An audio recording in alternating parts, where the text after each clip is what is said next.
What's up, my ninjas? I'm Strident, and I am back with a movie review. It is for Guardians of the Galaxy. I saw this yesterday with Agent O. He saw it the night before and was like, dude, you have to go see it. And I was broke, so he was like, yo, I'm taking you to see it. And I'm glad he did, man. This movie was awesome.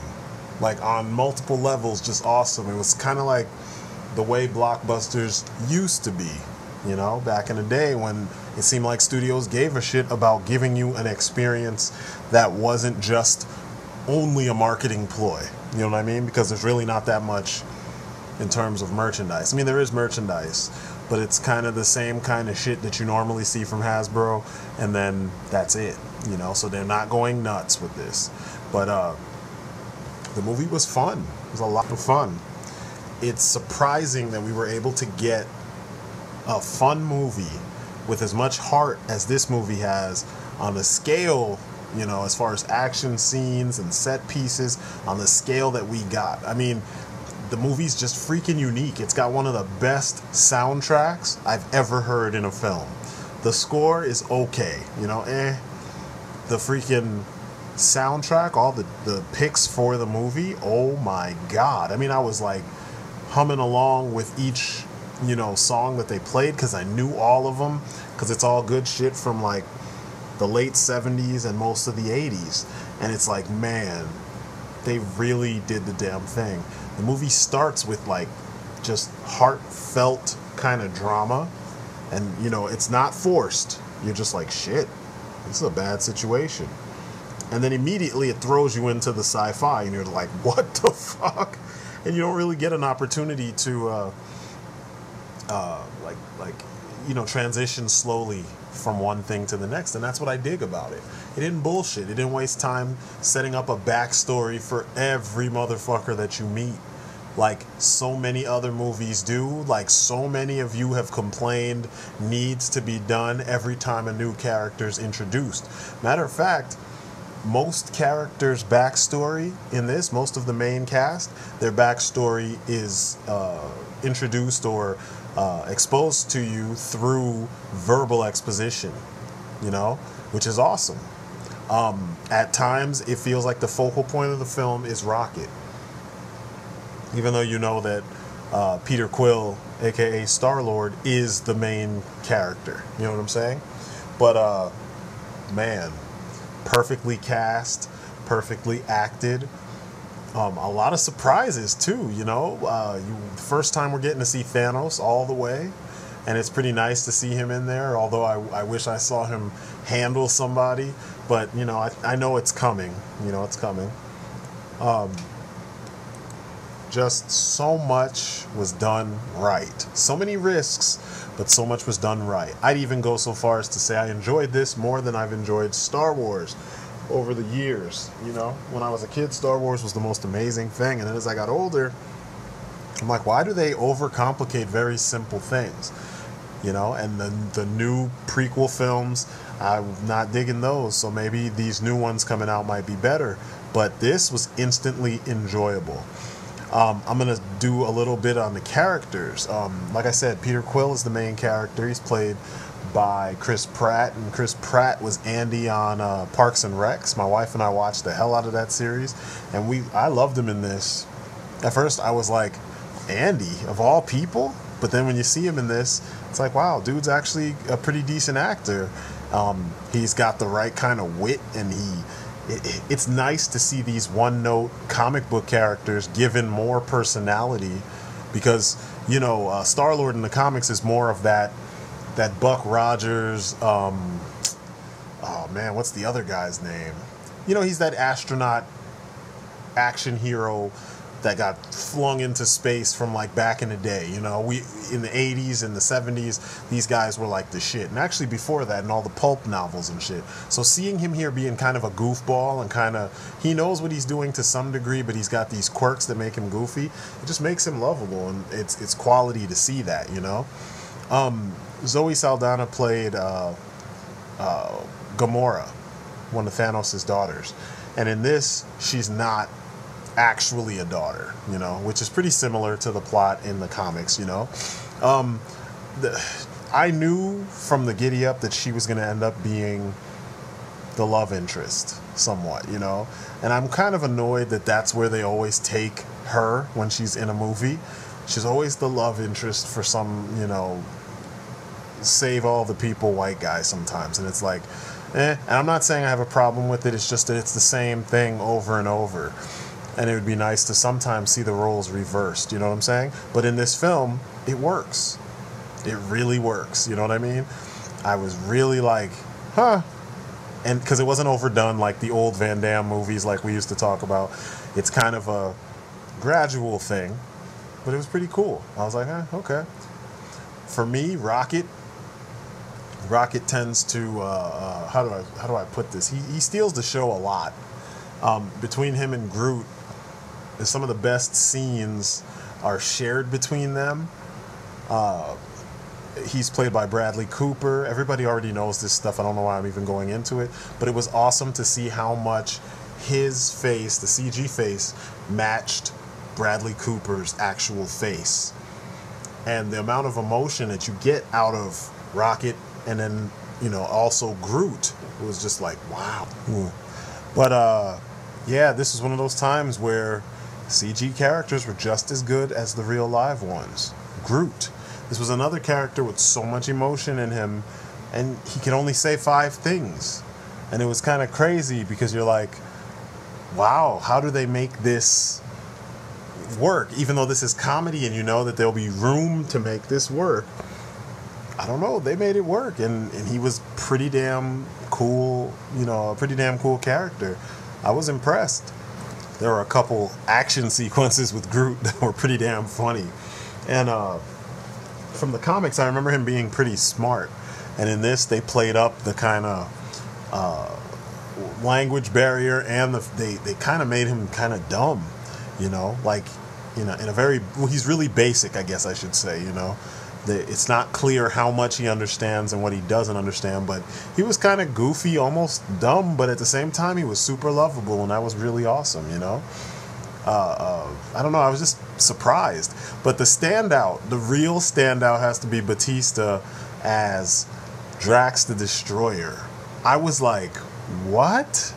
I mean, I was expecting, you know, they put a wrestler in the movie. I was expecting him to suck ass, because most of the time the wrestlers just, they're not really that good at what they do, you know what I'm saying? Like, they're good at the fight parts, but the acting is just like, ugh. In this case, though, I mean, it's like they finally tailor-made the dialogue and the role around the actor, you know what I mean? Typically, they'll put big guys in a role that, you know, it requires a lot of physicality, but then they try to give them Shakespearean dialogue, and it's like, really? Why the fuck would you do that? I mean, it's asinine. And then they wonder why you have tons of movie critics that will always diss the action star. In this case, you got a guy who's amazing at action, but he actually was able to deliver the lines in a kind of nonchalant, straightforward way that made you believe, like, dude's race takes things, or the man is of a race of people that takes things 100% literally, and there is no sarcasm, you know, and the metaphors and all that craziness are lost on this guy. So it was awesome to hear him not get the rest of the dialogue being spoken around him when it came to jokes and whatnot. And then it was also awesome to see how brutally honest the guy was. And I mean, a lot of laughs came out from his performance, and I'm just like, this is Batista. Almost all the movies I saw him in were shit, you know, like pure shit. I think I saw one called, the last one I saw was called, oh, I'm sorry, one of the last ones was called The Wrong Side of Town. Horrible movie. It also had Rob Van Dam in it, and Batista was in it, and he wasn't the worst part, but the altogether nobody was that great. He was also in The Man with the Iron Fist. His dialogue was horrible in that movie. So, you know, seeing him in a movie where the dialogue, his performance, and the look of the character all matched, I was just so impressed. I hope we see him in more shit where the directors say, we have to make his character like this. You know what I mean? This simple and this straightforward. Now, I was really impressed with the Nova Corps in this, led by Nova Prime, played by Glenn Close, and with the face character Corpsman Day, played by John C. Reilly. I was like, how are they going to make them more than just Green Lantern knockoffs? Because, I mean, I like Marvel just as much as I like DC, you know? Well, pretty close to as much as I like DC. But let's be real, the Nova Corps, they weren't even called the Nova Corps for a very long time, and then all of a sudden they were the Nova Corps, and they kind of had the exact, like on paper, it's exactly Green Lantern. Now they made them soldiers, you know? I was kind of expecting them to do the different ranks with the different dots on their chests, but man, even with all those little things aside, the design, their actual role, and the way that they operated were awesome, and their spaceships, man, oh my god, the freaking Nova Corps ships were amazing. The fact that they had the star, they were kind of shaped like the star that's the symbol of the Nova Corps, and just, man, man.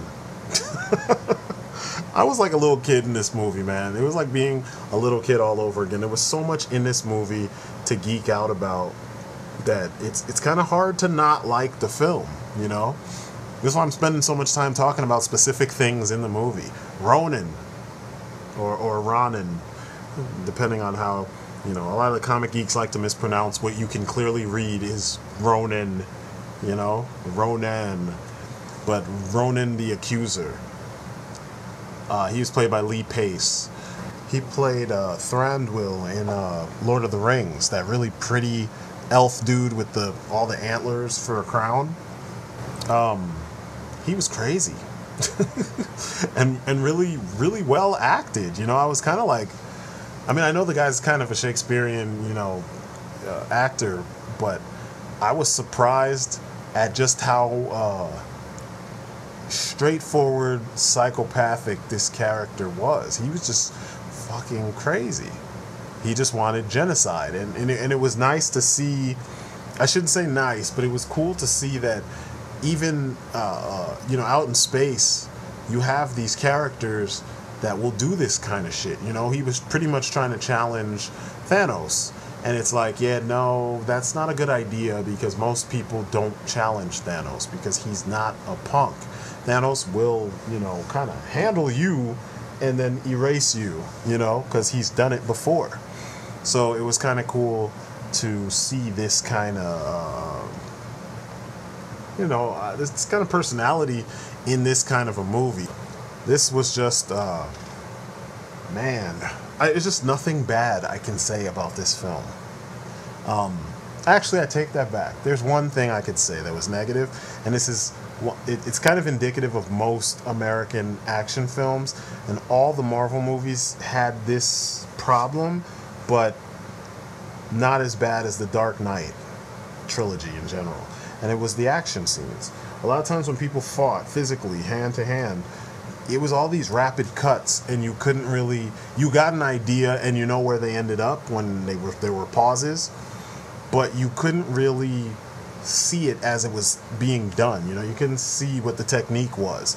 They would cut, they would change angles so fast that you're just like, okay, she kicked the guy, okay, you know, you get the idea, but you don't get to kind of bask in the imagination that was used in some of this choreography, because a lot of it was actually pretty cool. Like when during the end fight scene, there's a part where Drax stabs two guys, and then he like cuts them or brings his knives down and then throws them in two different directions off of his knives. It kind of just, and the throw part is in slow motion, and it kind of just happens. You're just like, wait, you know, movement and then slow motion, and you're like, oh, wow. But I wanted more clarity in the action. The same thing with Captain America and the Winter Soldier. You're watching pretty complex martial arts, you're watching acrobatics and all these cool things happen, but it's done in a way that takes away from how amazing these things are. But like all the gunplay, actually some of the gunplay, because there was a scene at the end, the same scene with what I just was talking about with Drax. Star-Lord is like shooting and sliding and using his boot thrusters and doing all kinds of crazy stuff, and yeah, you can kind of tell he's shooting people, obviously, but you're not getting to see it glorified the way you should. But the overall film was shot like an adventure. It was like an adventure film, almost like Indiana Jones or something like that. Just really rapid, quickly, like you're turning your head in the middle of battle and you're just seeing shit happen. And if you look in the wrong direction too long, you miss something that's happening, elsewhere. But the movie is just top notch. It was so much damn fun. The plot. We've already been talking for a grip, about 15 minutes, and I haven't even told you what the plot of the story is. Essentially, the plot revolves around an object that is found by Peter Quill, aka Star-Lord, and it's something that's been sought after by Ronan the Accuser and his people. This object turns out to be an Infinity Stone, and essentially, since Ronan is involved, a lot of people don't want anything to do with this stone or this object. And once how do I put it? Once our heroes realize what it is, it's kind of a battle to figure out what to do with it and to get it into the hands of the Nova Corps so that Ronan cannot use it to destroy the home planet or base planet of the Nova Corps for some type of transgression that happened years before. Now, the funny thing about this for me is that I know of the Nova Corps, I know of a lot of these characters from various Marvel comics, but I've never actually read a Guardians of the Galaxy comic book. Will not even lie. I've seen many different versions of them, but they all guest starred in something else. I learned of the Guardians of the Galaxy through, or a lot of these individual characters I learned of through Annihilation, because I read Annihilation all the way through. I loved it, especially the ones that Scott Collins did the art for. I love those books. But pretty much in this, I want to say it's a soul gem. It was purple. In this, it was doing all kinds of weird shit. So I don't think that they're going to have the names and the abilities that the gems have that we know of. If you read the Infinity War and Infinity Gauntlet back in the day, or even if you played Marvel Superheroes, I think they're switching things around. I think purple was either space or soul. I can't remember. Hold on. Okay, yeah, the purple one was space. So, the space gem essentially was used years, way back in the day, beginning of creation, to, help shape planets and whatnot. And it was also used to destroy civilizations and whatnot. And only certain types of beings could actually carry these gems and use their power. So once they figure out what it is, they're like, shit, Ronan's going to really be able to wipe out, a planet. The thing is, Ronan was supposed to be finding this gem for Thanos. Thanos promised that if Ronan did find this for him, he would, in return, wipe out Xandar, which is the planet that the Nova Corps, live on, and he'd wipe them out for him, kind of as a gift. Once things actually start going into play, you have so much hilarity, so many different issues. Your ragtag bunch of heroes, they get arrested, they break out of prison, they get into a fight while while Quill and Gamora try to go and give this thing to a person who knows what it is, and that person ends up being the Collector. Shit goes down with that, which is, and it's actually pretty cool to see. Freaking Drax gets drunk, gets into a fight with Rocket, who's also drunk, and it leads to kind of a fucked up, like it's a revelation, because you hear Rocket in his drunken angst kind of, saying, he hates the fact that people keep calling him vermin, and, like, he's tough in his exterior, but some of these comments keep getting to him because, coming from Drax, who's extremely literal, what he's saying, he's taking it seriously. Whereas, like, if it was anyone else, it would just be bullshit. You know what I mean? But he reveals that he didn't ask to be made. He didn't ask to be taken apart and put back together over and over and over and over and over. which leads you to kind of understand the kind of life he's had. He's kind of a funny, fucked up kind of character, but he's fucked up for a reason, you know what I mean? As are the rest of this motley crew of, you know, space vandals or whatever you want to call them, you know? In the aftermath of this, Drax decides to send a message to Ronan. Ronan comes down to the little, you know, the colony that they're on, and there's a battle. He gets his ass whooped. The Infinity Stone goes off and also caused a whole bunch of craziness. It leads to the first heroic thing that Peter Quill does in the film, and then from there you really get to feel what the characters are about. And then also, this is where the team actually comes together as a team, because they realize how serious it would be for this gem to fall into the wrong hands, which actually has happened as a result of all the craziness that, you know, I just mentioned. They realize that if Ronan is able to do what he plans on doing, it's going to be, you know, fucked up for everybody. So they need to band together, and no matter what the cost, they need to stop him.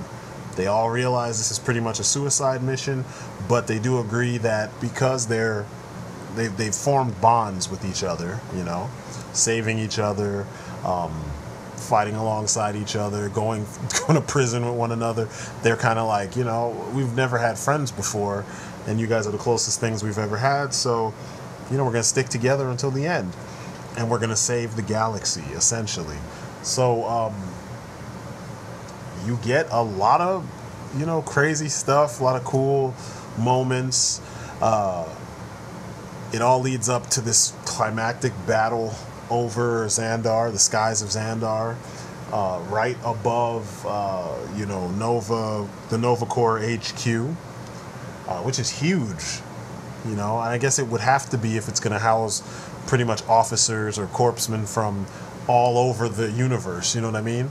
But, or all over the galaxy, whichever galaxy they're in. But anyway, everything comes down to this huge battle. I mean, it's huge.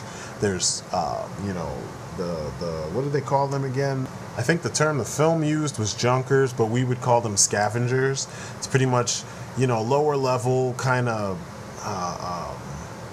you know, folks that are like bounty hunters almost, except they're, I'm sorry, relic hunters almost. Except these guys just hunt down whatever so they can get the pay, you know, and that's what Peter Quill essentially was. He's got a bunch of them working with him, and I guess they're not working with him. The idea is to get the stone. Yondu is a character I didn't mention earlier because, you know, like I said, I'm trying my best not to be, I've already spoiled it, but I'm trying my best to kind of leave some things for you guys to see when you go see the film. But Yondu is the blue character with the mohawk.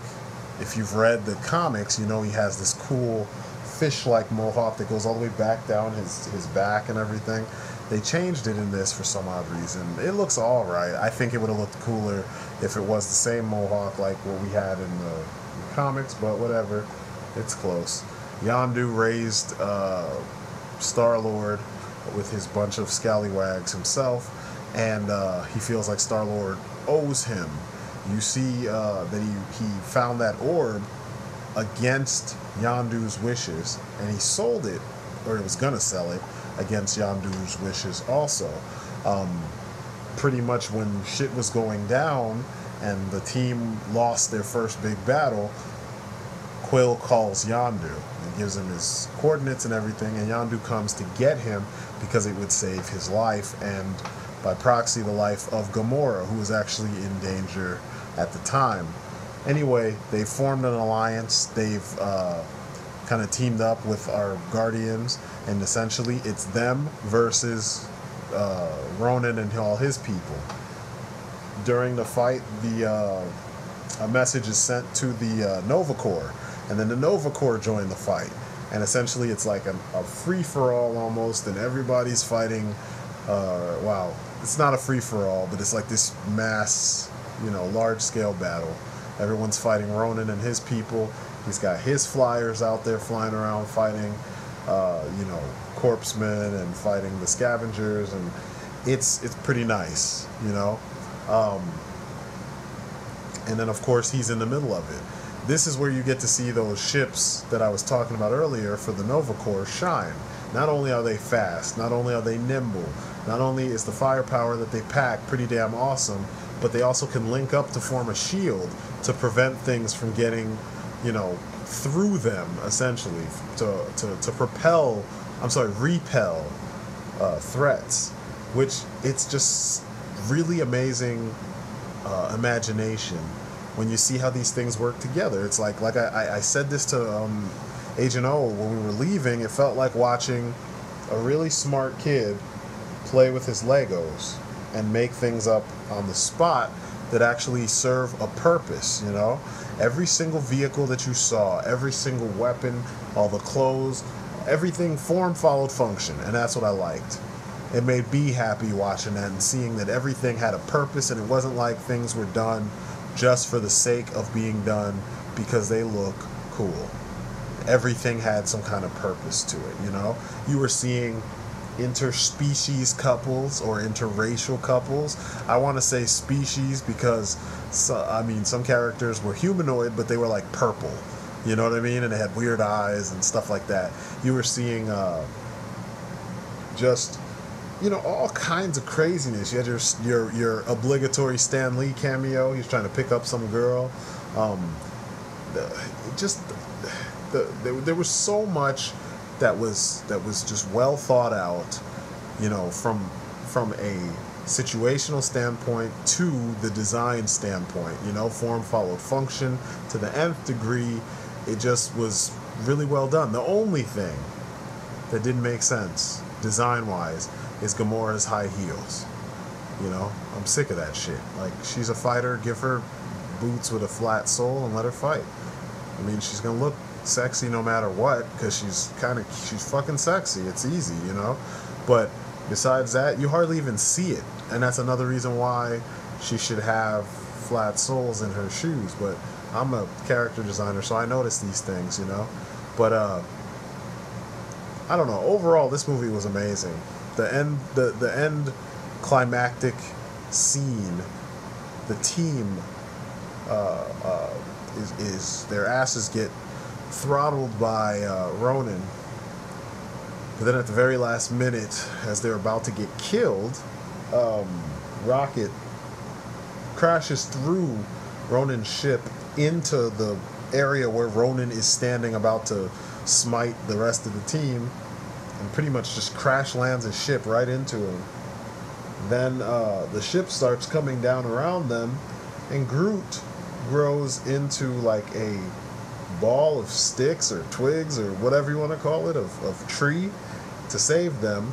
And essentially he kind of sacrifices himself to protect them from the crash. And when they hit down planet side, Ronin of course survives, and then he's ready to kill the folks of Xandar.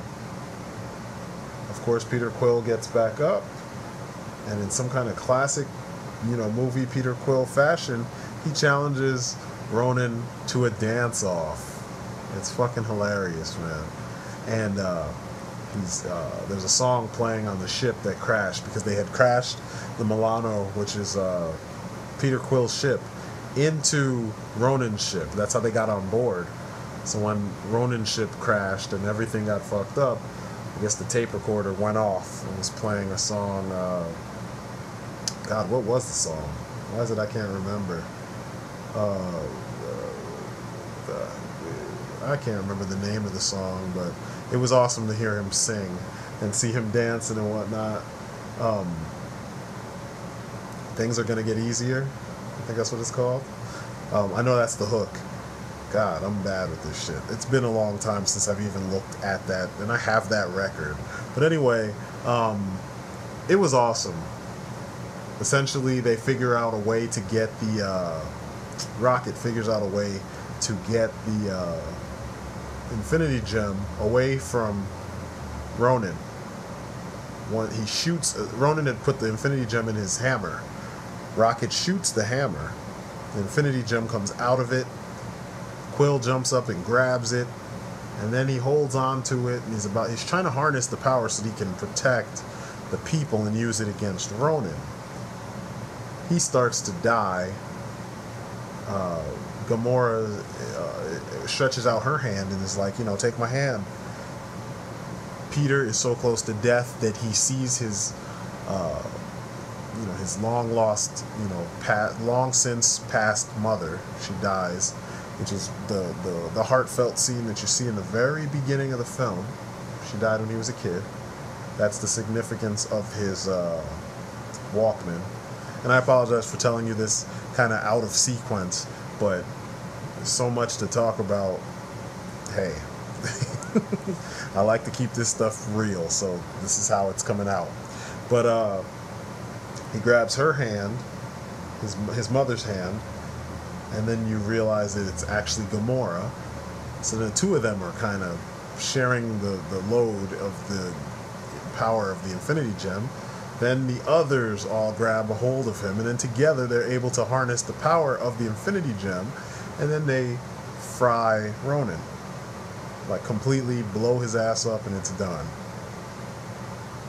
And it's a pretty cool scene because, if you've been reading Marvel for a very long period of time, or at least since the 90s, then you know what the Infinity Gems are. You know they're extremely powerful. You know that